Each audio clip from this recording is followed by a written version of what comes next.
Hello and नमस्ते। तपाईहरु सबैलाई टेस्ट अफ नेपाल युट्युब च्यानलमा स्वागत छ। आजको भिडियोमा भिन्डीको तरकारीको रेसिपी प्रस्तुत गर्दैछु।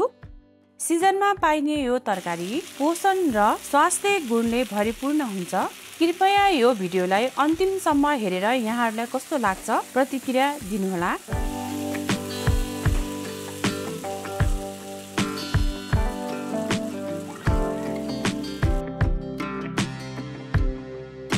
यसको लागि चाहिने मुख्य सामग्रीहरुमा हामीले लिएका छौं 400 ग्राम भिन्डी,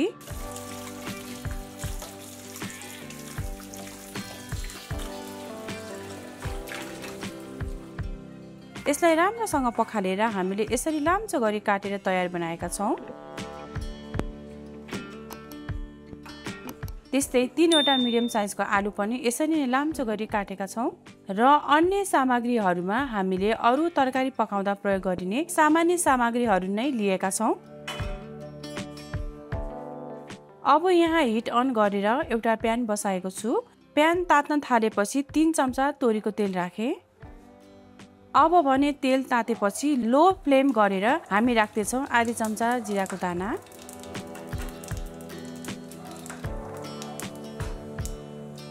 यो हल्का फ्राई भएपछि अब हामी एड गर्दै छौं मसिनो गरी काटेको आधी प्याज र यसलाई गोल्डन ब्राउन हुने गरी फ्राई गर्नुपर्छ।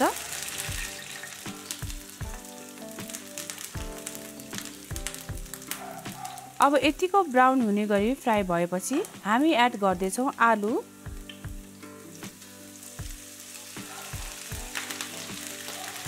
यसलाई पनि एकछिन फ्राई गर्दै 1 मिनेट जति छोप्दै पकाउनु पर्छ।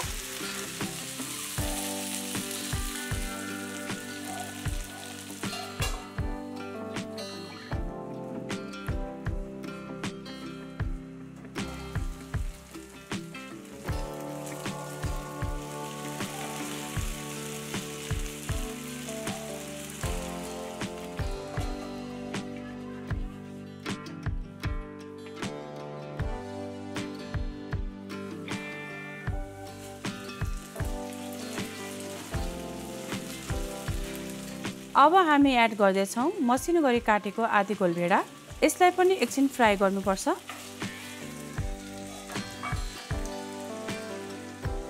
अब यसमा राखे काटेर तयार बनाएको भिन्डी,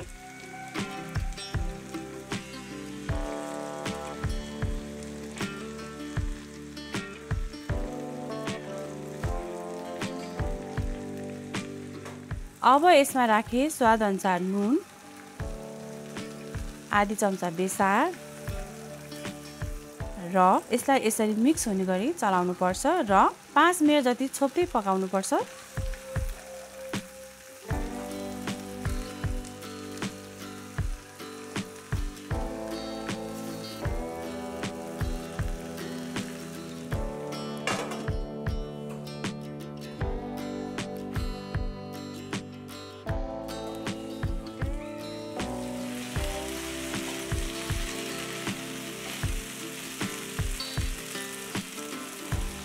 यतिको भएपछि मैले राखे थिचेको अदुवा लसुन,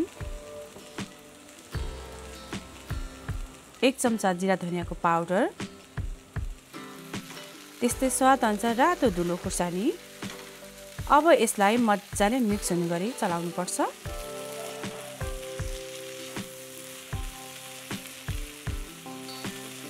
अब यसलाई मिडियम फ्लेममा छोप्दै 20-20 मा चलाउँदै करिब अर्को 5 मिनेट जति पकाउनु पर्छ।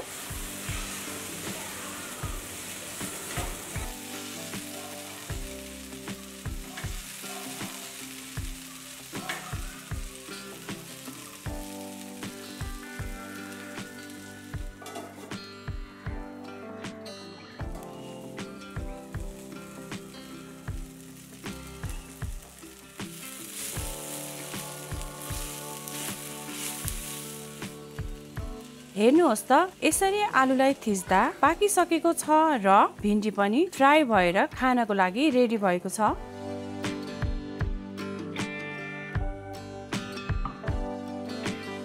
भिन्डीको तरकारी स्वास्थ्यको लागि फाइदाजनक छ, पाचन सुधार गर्छ, मधुमेह नियन्त्रण गर्छ, मुटु स्वस्थ राख्छ, रोगसँग लड्ने क्षमता बढाउँछ, छाला कपाललाई फाइदा गर्छ र भिन्डीमा फोलिक एसिड पाइने भएकाले गर्भवती महिलाको लागि एकदमै उपयोगी हुन्छ। त्यसैले यहाँले पनि घर परिवारमा यसरी नै बनाएर खानुहोला। Bye bye, happy cooking.